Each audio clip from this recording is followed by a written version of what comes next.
Yeah. Well, we're very excited about getting started with fall practice. Got a great group of kids. So far, I feel like this has been the most all-in, bought-in, selfless group of guys that we've had.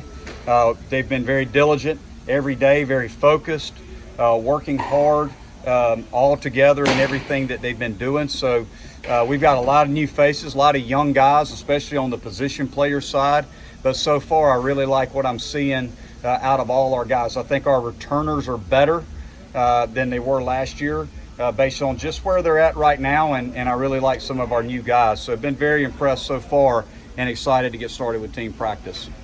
Coach, losing Davidson and Bird, a couple of big sticks in your offense, Yeah. but you lost Beard and Williams the year before, and your offense really didn't miss a beat. You feel like your offense can still be as productive without those guys? Well, you have to ask me that in November, right? We have a lot of work to do. I think that's the big focus for me is just as a head coach and utilizing my staff. I've got a tremendous staff, and the players here, the work ethic has certainly been there so far. We're just trying more than anything to get to know the new guys, what they do well, what they need to work on, but also give them the absolutes of our program of what they need to be good at if they're going to be productive offensive players for us. So we're just working really hard to develop these guys with a little amount of time as we have. We don't have a lot of time with them, only 4 hours a week until we get to team practice. But now that we're starting team practice, we can put our hands on them even more and get a little more time with them. But we do have some offensive production to replace in Wilkie, Davidson, Bird. Those were big bats, and Jordan Green. A lot of experience that we lost.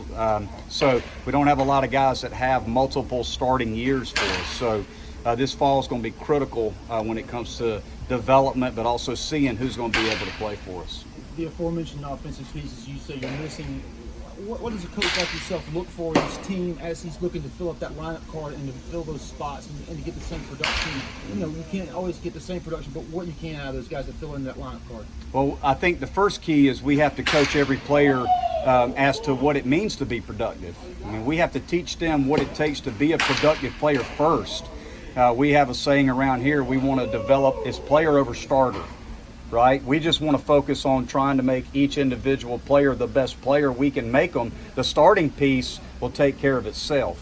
So we don't focus so much on the fall with any team we have, veteran team or a young team, as far as who can start for us. It's more who can play for us and what do we do with these guys in the off season to get them ready to be a player. That's our big focus right now.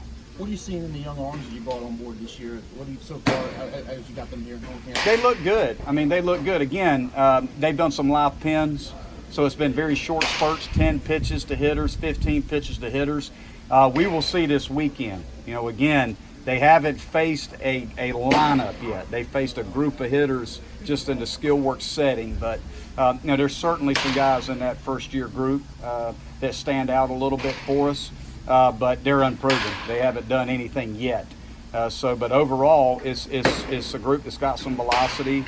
It's a group of strike throwers and some big-time competitors. But we need to see them face our hitters, and our hitters face them a couple times before we start talking about who's going to be able to do what. You just brought Coach Broughton on board. He specializes in base running. Kara told us he was really excited about working with him. Yeah. How big of an asset is he with the speed that you've got, guys like Sam Honk here? Well, first off, that was a tough guy to replace. You know, obviously Greg Starbuck, who we love dearly, meant a lot to our program, but got a great opportunity to go back home at UNCG, and we wish Coach Starbuck all the best. He's going to be greatly missed. And we were looking for somebody that brought a certain skill set to that position. In that position, you got to have a great baseball guy. The first thing I'll say about Jared Broughton is he is a tremendous person. He's worked a lot of our camps, so we've been around him quite a good bit and got to know him. He's about as positive a person as you'll find. He's always smiling. He's got great energy, but he has a tremendous skill set. He is an unbelievable base running, base stealing guy, so he's going to bring that element to our offense, which we need. And we started to really see the benefits of it last year. We stole a lot of bases last year. We want to continue to be able to do that, especially with some of the guys we have in the lineup that can run. Jared's really going to be able to help those guys. He's also a great hitting guy. He's a great offensive mind. He's also a really good defensive guy. So he's worked at the D3 level where, he didn't have a lot of resources, but he worked in a great program in Piedmont College, and he did an awful lot there. So we're just really excited about having Jared come on board and be a part of our staff, and he's already hit the ground running and doing a great job for us.